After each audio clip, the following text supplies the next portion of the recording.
Aleluia, a paz do Senhor, irmão. Nós vamos ler um texto. Abra a sua Bíblia, por gentileza.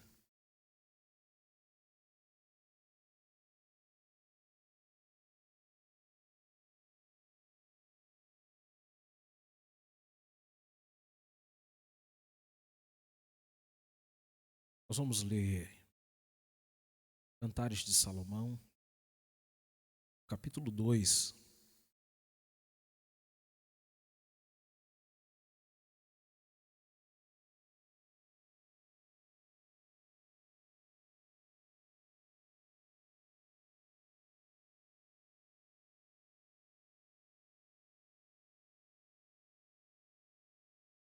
Capítulo 2, versículo de número 11.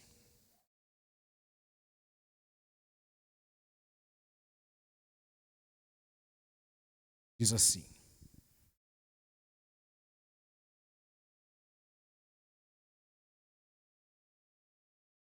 Pois eis que passou o inverno, a chuva cessou e se foi, aparecem as flores na terra, o tempo de cantar chegou, e a voz da rola ouve-se em nossa terra. Amém? Assentai-vos, por gentileza, irmãos.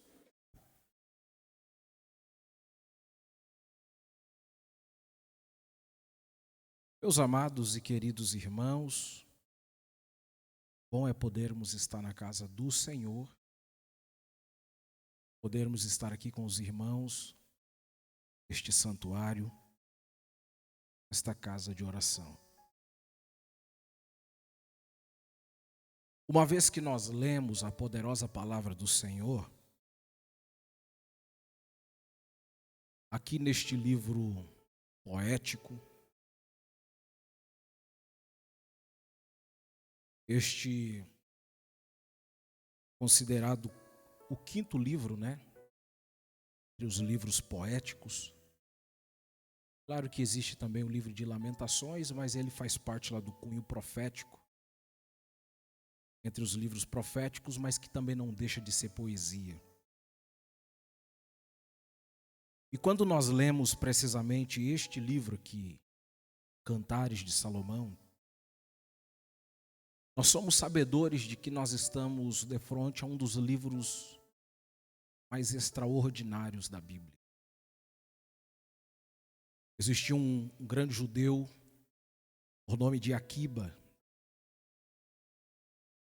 Ele dizia que este livro é nada mais e nada menos do que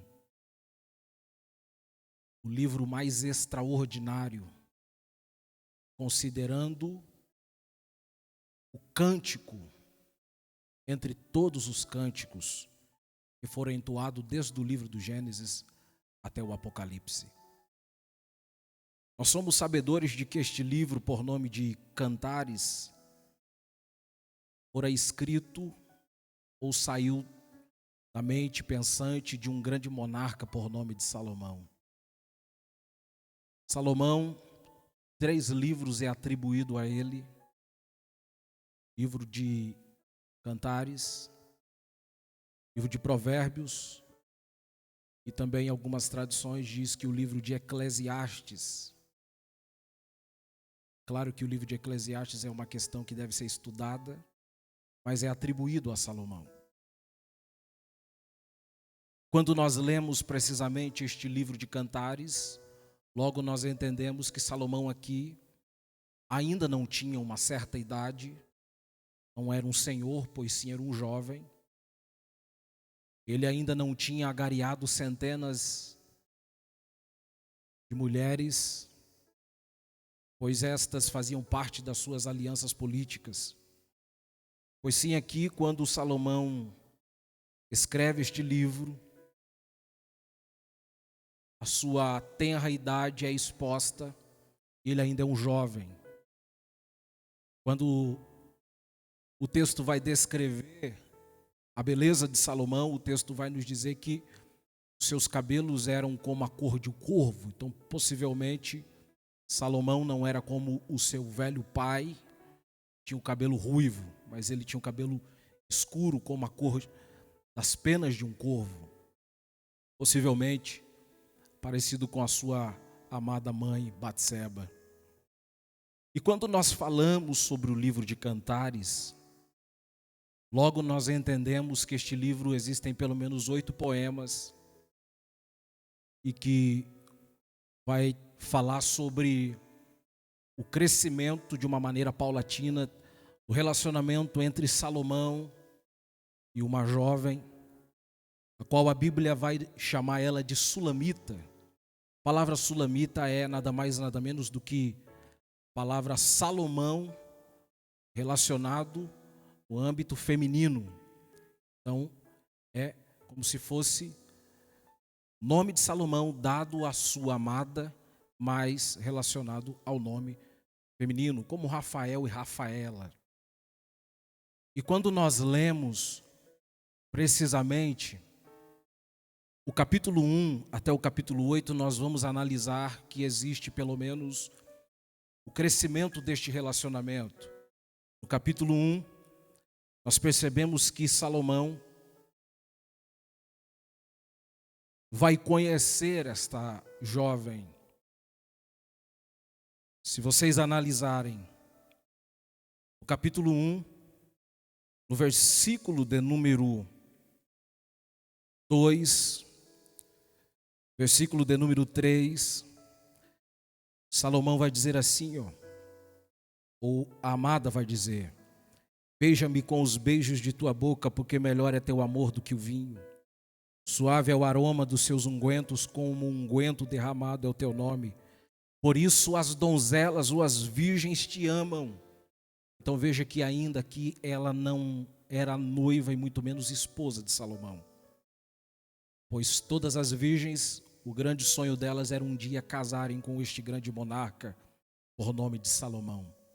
O que me chama a atenção é que no capítulo de número 1, uma vez que Salomão, no período da primavera, ou no período do crescimento das flores, dos frutos, das folhas, do crescimento no que se diz respeito à agricultura, Salomão tinha por costume, conforme o Warren Wiersbe vai dizer, ele saía do seu palácio que ficava no alto monte de Jerusalém, na parte alta de Jerusalém, e ele ia para as grandes campinas de Israel para ver os seus grandes parreirais de uvas que ele plantava, e também as videiras, as figueiras, enfim, as romeiras, as grandes árvores frutíferas que existiam nas grandes campinas em Israel.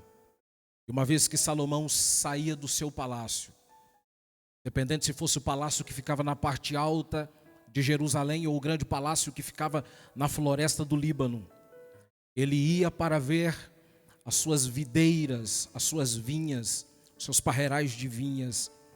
E o que me chama a atenção, meus amados, é que a tradição BJ vai dizer que Salomão se apropriava desse período para se despojar da sua veste monarca, arrancando o seu cetro, tirando a sua coroa, a sua veste real, deixando as suas carruagens brilhantes de ouro e também feitas com os chifres de elefante, o marfim, mas agora usufruindo da simplicidade de uma vida de camponês. Ele se vestia como pastor e ele ia para essas regiões tão simples. E aqui no capítulo de número 1 vai ser descrito este momento em que Salomão chega nesta região, aonde ele vai encontrar esta moça por nome de Sulamita. Quando nós lemos precisamente o versículo de número 5, logo nós entendemos que esta moça, ela era uma moça camponesa. Ela não fazia parte da aristocracia de Jerusalém, pois sim, ela vivia no campo, nos lugares rurícolas de Israel.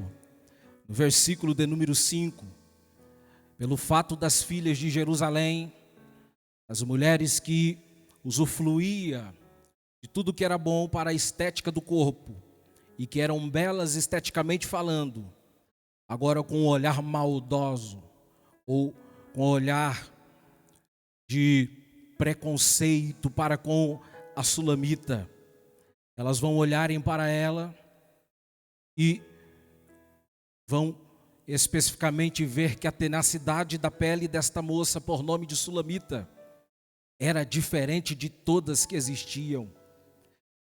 Por isso a sulamita, tendo o seu espírito levantado e não deixando nenhum olhar maldoso fazer com que ela viesse a abater-se, ela vai olhar para estas filhas de Jerusalém e vai dizer: não olheis porque eu sou morena, porque o sol me queimou, os filhos de minha mãe se indignaram contra mim e me puseram por guardas de vinhas, a vinha, porém, que me pertence não guardei.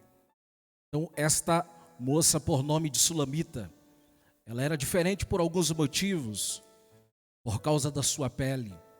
Ela não nasceu com a pele escura, foi o decorrer do trabalho forçado pelos seus irmãos e fez com que o tom da pele mudasse de uma maneira drástica. Ela mesmo vai dizer que a sua pele era extremamente escura. Ela diz assim: a minha pele é como as tendas de Quedar. As tendas de Quedar eram as tendas que ficavam no deserto dos descendentes de Ismael. Eles faziam as tendas com a pele de uma cabra que tinha pele preta. Então, usava aquela pele para que não permitisse os raios do sol entrar na tenda e aquecer o lado interno. Então, agora a sulamita está dizendo que a sua pele é extremamente escura, extremamente na cor preta. E detalhe, meus amados irmãos, ela foi forçada a trabalhar. No capítulo 1, versículo de número 6, na parte B do verso, ela diz assim, que a pele ficou escura pelo fato dela fazer um trabalho braçal, ou um trabalho que era um trabalho de homens, que era guardar as vinhas. É claro que essas vinhas aqui eram do próprio rei Salomão, e ela tinha uma vinha que era propriamente dela, mas ela abriu mão dos seus interesses próprios para poder trabalhar em prol de uma vinha que era do seu rei, do seu senhor.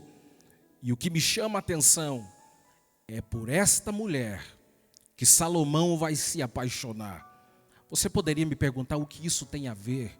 É claro que eu não vou trazer aqui uma interpretação literal ou aplicar de maneira literal, pois sim, nós podemos nos apropriarmos da linguagem alegórica, pois a sulamita aqui é o símbolo da igreja, e o Salomão, o homem da paz, é o símbolo do nosso Senhor Jesus Cristo. O que me chama a atenção, meus amados irmãos, é que esta mulher, por nome de sulamita, uma vez que Salomão lhe viu pela primeira vez, ele se apaixonou por esta jovem, por nome de sulamita.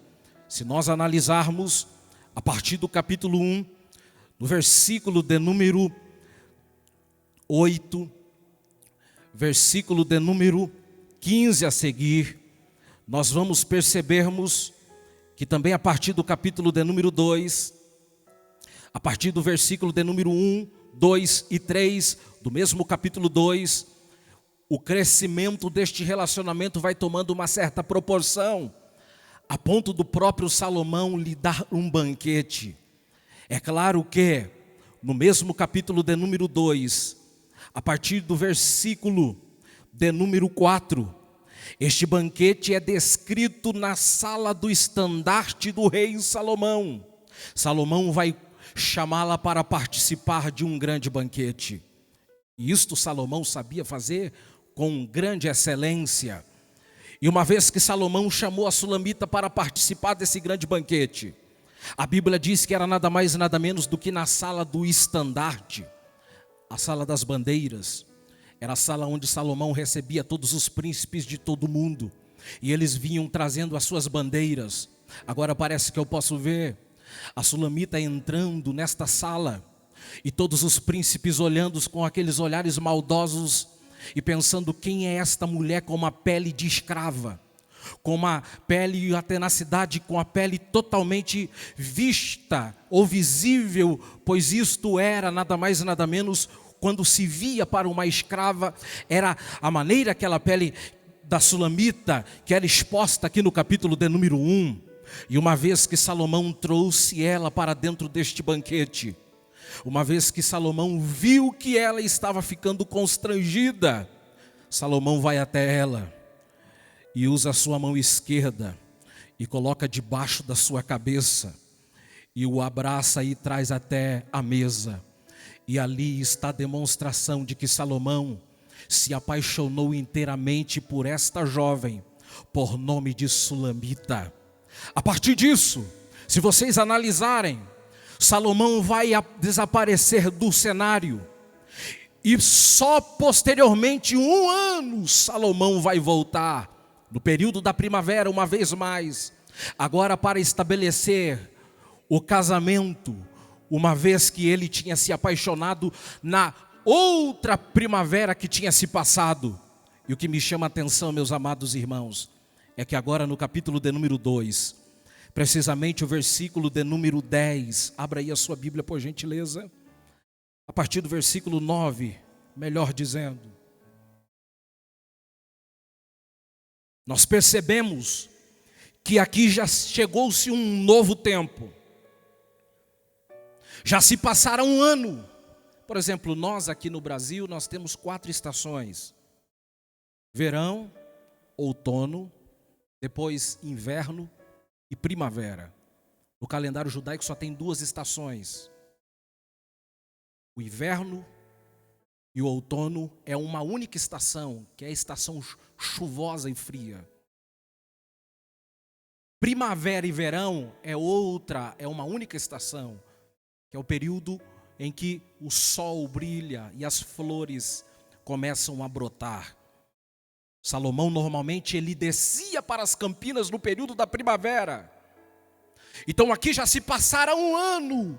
E agora Salomão está voltando para a região aonde estava sua amada. E o que me chama a atenção, meus amados, é que a Sulamita agora já não estava mais trabalhando na vinha do seu amado. Já não estava mais fazendo algo produtivo. Pois sim, o texto agora nos diz que ela estava nada mais, nada menos que trancafiada em 4 paredes. Em 4 paredes. No versículo de número 9, olha o que o texto vai nos dizer. O meu amado é semelhante ao gamo, ou ao filho da gazela. Eis que está de trás da nossa parede, olhando pelas janelas, espreitando pelas grades. E o meu amado fala e me diz: levanta-te, querida minha, formosa minha, e vem. O amado tinha voltado de novo na primavera, e o grande anseio do amado era ver a sua amada trabalhando na vinha, para que daqui a alguns meses que posteriormente viria, ela poderia colher, e seria um ano produtivo para o rei Salomão. Mas o que me chama a atenção, meus amados, eu não sei o que aconteceu com essa Sulamita. De uma primavera até outra primavera, vinha o período do inverno, a frieza. Em todos os tempos, mesmo sendo um período de frieza, ela sempre estava produzindo, mas agora aqui neste texto a qual a Bíblia nos diz, a Bíblia diz que ela estava trancafiada em sua casa, e o noivo ou o amado estava vindo para vê-la, mas ela estava presa, enclausurada em 4 paredes. Oh, aleluias! O que me chama a atenção aqui, meus amados irmãos, é que esta amada, a sulamita, ela estava trancafiada dentro de casa, em uma estação imprópria. Porque normalmente quando se chegava o inverno, ou quando se chega o inverno, a intenção é as pessoas ficarem trancafiadas dentro de casa. Nós nos tornamos um pouco, até mesmo, um pouco mais down, a solidão. Esses tempos atrás eu fui lá no Nordeste, e um mineiro estava descendo-lhe a peia. O pessoal aqui de Curitiba, dizendo, o pessoal de Curitiba é muito introspectivo. Não tem facilidade para se aproximar do próximo. Eu falei, filhão, então vai morar lá para tu ver. Mais da metade do ano, o céu está cinzentado. Isso faz parte. E o que me chama a atenção, meus amados irmãos, é que a sulamita aqui, já tinha acabado o período do inverno, mas ela continuava ainda dentro de casa. Ela continuava ainda enclausurada em uma estação que já tinha se acabado. Aí você poderia me perguntar, pregador, o que significa aqui a estação do inverno na minha vida? O inverno na sua vida é quando vem a tristeza. Quando você tem que meter a mão na alça de um caixão. Ter que levar aquele a quem você ama para dentro de uma cova. Qual é o inverno na nossa vida? É quando a pessoa a qual nós muito amamos nos apunhala pelas costas. Porque, no entanto, o maior sintoma de um traidor é que o traidor não está longe da gente, pois sim, está sempre perto. Tão perto que Judas estava do lado esquerdo de Jesus. Qual é o período de inverno na nossa vida? É aquele período de tristeza, que a gente quer ficar sozinho, de solidão. É aquele período de choro, de lágrimas. É aquele período que a gente quer simplesmente fechar a porta do quarto e chorar aos pés de Jesus. Aquele período de tristeza, porque a tristeza também vem. Nós não vivemos só momentos de alegrias. Este é o período do inverno que veio para a sulamita. E quem sabe eu estou pregando aqui para pessoas que estão passando por essa estação. O céu já não tem mais brilho para você. O céu só está acinzentado. Você não consegue mais ver alegria em nada. Nada tem cor para você. Tudo se tornou insosso, sem cor, sem tempero, não há brilho, não há alegria. Este é o período do inverno. Mas o que me chama a atenção é que é só uma estação. Qual é o período pregador do inverno? É quando você descobre que o seu corpo viril, você, minha amada irmã, que sempre teve saúde, descobre que agora está doente, está com um câncer. Como esses dias eu fui visitar um pastor, 30 anos, nosso amado pastor, aqui numa cidadezinha a 70 quilômetros daqui. Cheguei lá, a diabetes tomou conta do corpo dele. Cheio de feridas profundas nas pernas. Esse período da estação do inverno é doloroso, é triste. Mas o que me chama a atenção é que quando se acabar o inverno, é tempo de nós sairmos. Oh, glórias a Deus. E aqui que está o grande problema, porque a sulamita, ela deveria ser respeitada pelo fato de estar dentro da casa dela, trancafiado, num período de inverno. Mas o grande problema é que já tinha acabado o inverno, e ela estava vivendo uma estação imprópria. Aí necessitou o amado descer, no período já da primavera. E ela ouviu a voz do amado, porque ela mesmo diz que a voz do amado vinha, e ele vinha semelhante a um gamo, ao filho da gazela, e ele vinha saltando pelos montes. Oh, eu estou sentindo a presença do amado aqui nesta casa, eu estou sentindo a presença dele. E quando ele chega, ele não encontra a amada alegre, feliz, trabalhando na vinha a qual ele lhe confiou. Não, ele encontra a amada trancafiada dentro de casa com medo e vivendo dias de terrores. Aí o amado vai dizer: levanta-te. Olhando pelas grades da janela, entre a parede, entre o muro da casa, ele se levanta e diz entre as treliças: levanta-te, minha amada. Levanta-te, minha amiga. E vem para fora. Oh, aleluias.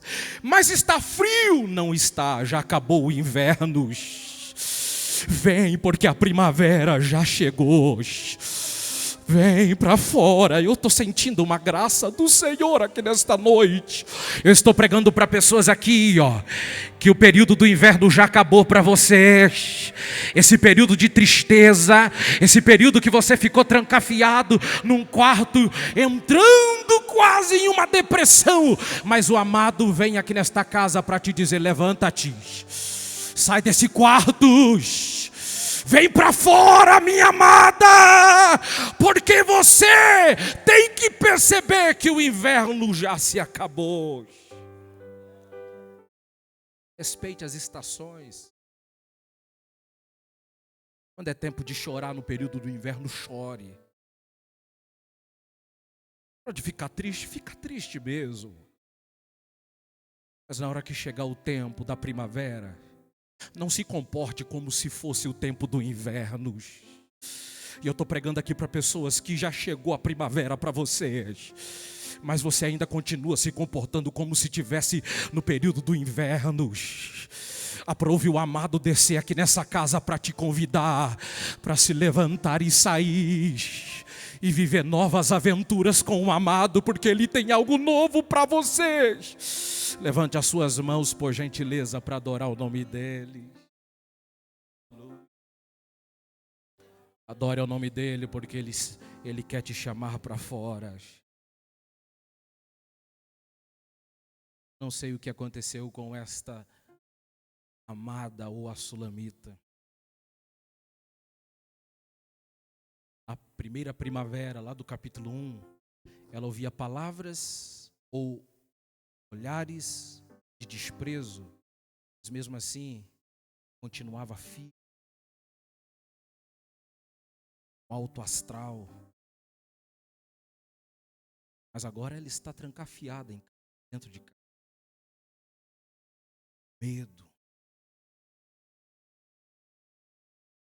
O ponto da Bíblia nos dar informação dizendo que o noivo ou o amado chamou ela uma vez: levanta-te. Levanta-te, minha amiga, minha formosa, e vem. Ela não saiu.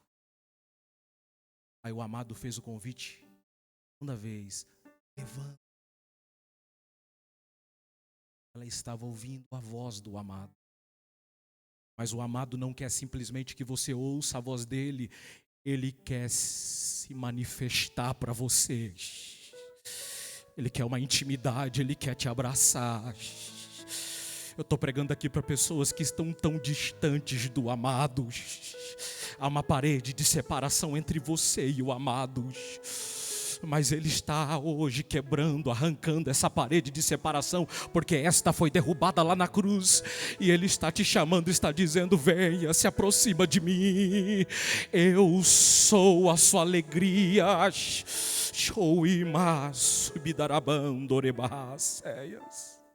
E eu termino dizendo que quando ele chamou ela para fora,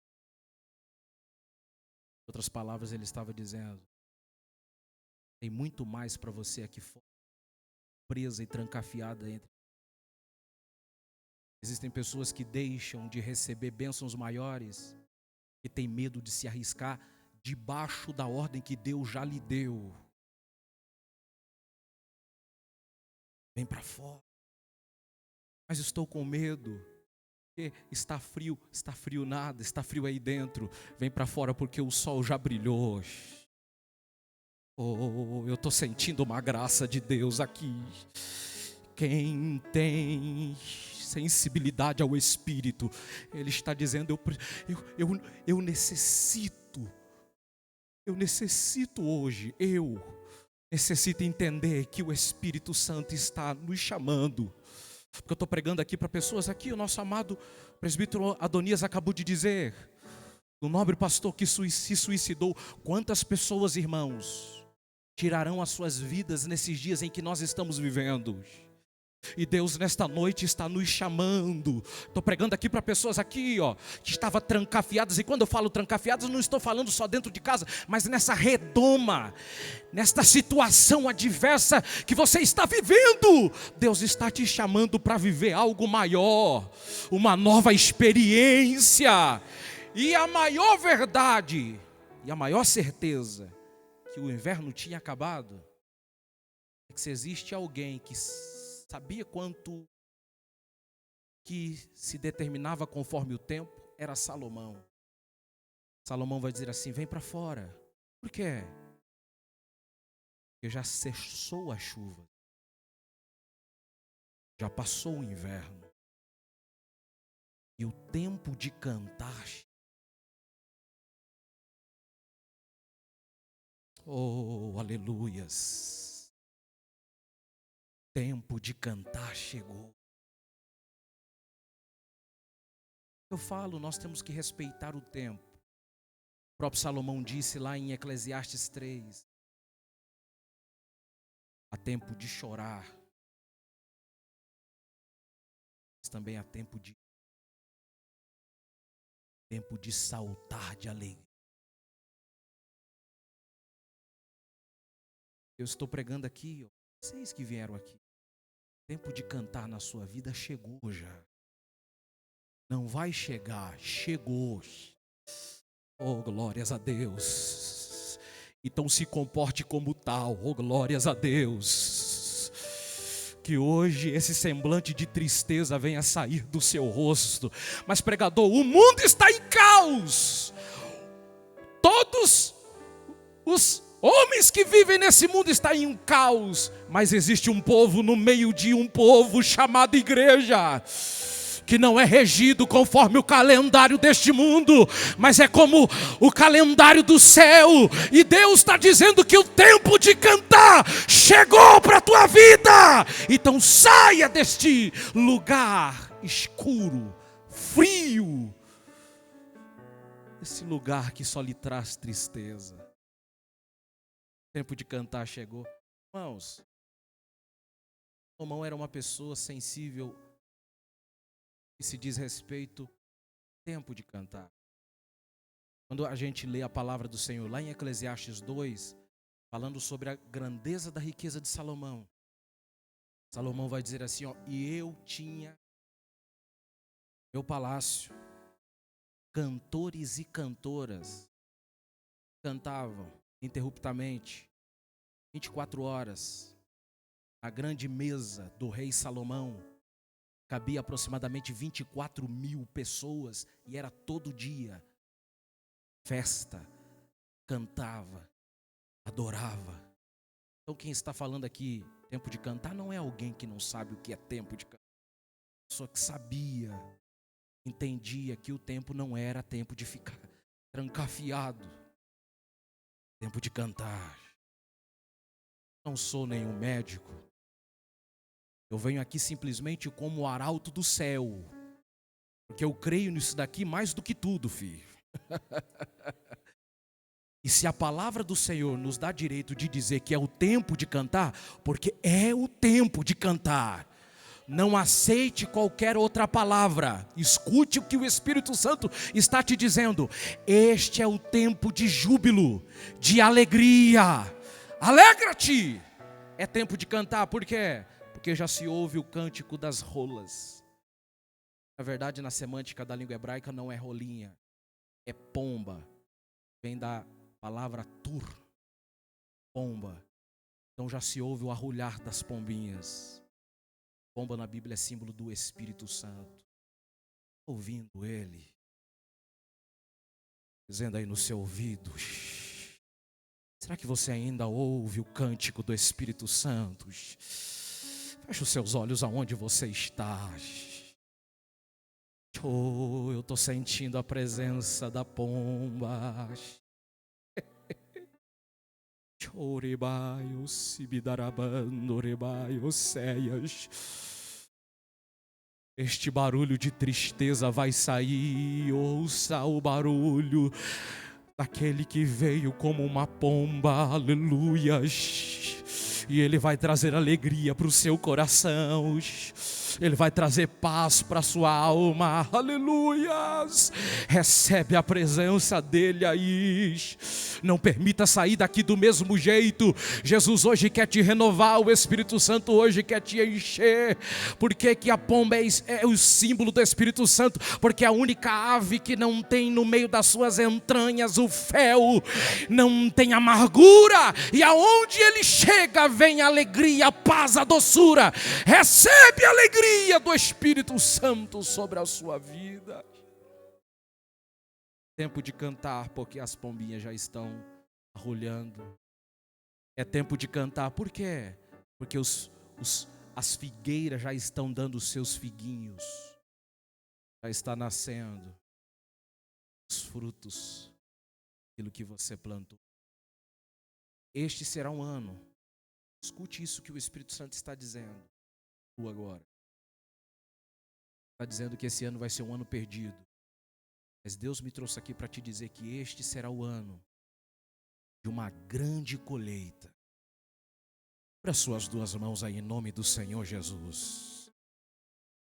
Deus está dizendo que vai ser uma grande colheita esse ano. Tem gente que chegou a dizer, vai minguar a quantidade de membros, vai nada, já está nascendo os figuinhos. Vai ser um ano de uma grande colheita, Emas. Os departamentos vai ser um ano de uma grande colheita.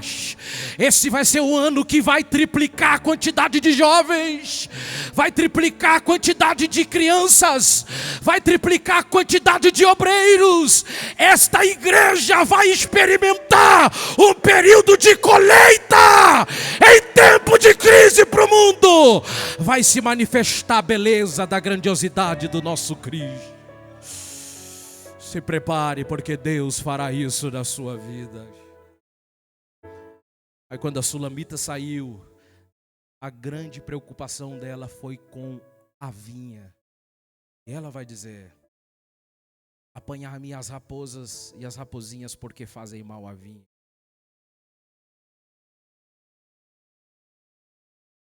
Se prepare que este também será o tempo em que Deus vai arrancar as raposas.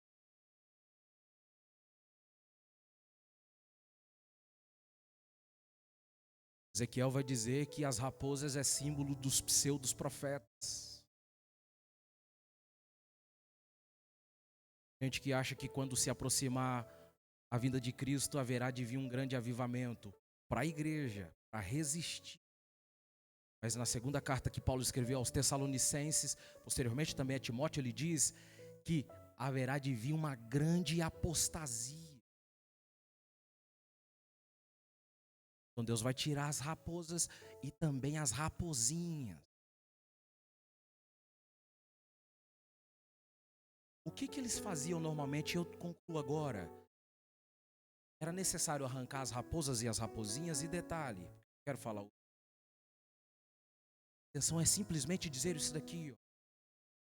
Quando chegava o período e as vinhas já estavam florescendo, sabe o que o viticultor fazia? Ele levantava os ramos da videira e ia levantando e afastando ela da terra. A raposa não é grande, a raposa é pequena. Então, se a vinha ficasse com seus ramos muito próximo da terra, era muito fácil das raposas vir, resbalar e arrebentar com as flores. Então, o que o viticultor fazia? Ele levantava os ramos para mais próximo do céu e desaproximava ela da terra. E é isso que o dono dessa vinha, por nome de igreja, vai fazer. Porque Raposa e raposinha sempre vai ter, é ou não é? Mas há algo que o céu vai fazer em prol desta igreja, e o que é? Ele vai elevar o nível desta vinha. Ele vai tirar os ramos que está muito perto da terra, que está correndo perigo de ser destruído pelas raposas, e vai levantar um pouco mais perto do céu. Se prepare, porque este será o tempo, ó vinha do dono viticultor.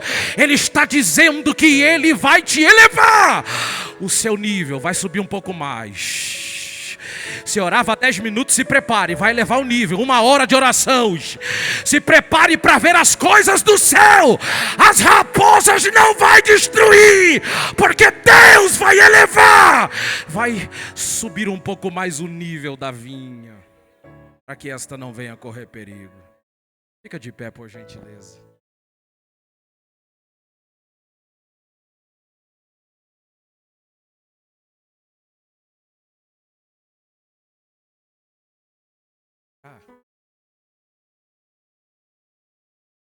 Eu sinto a presença.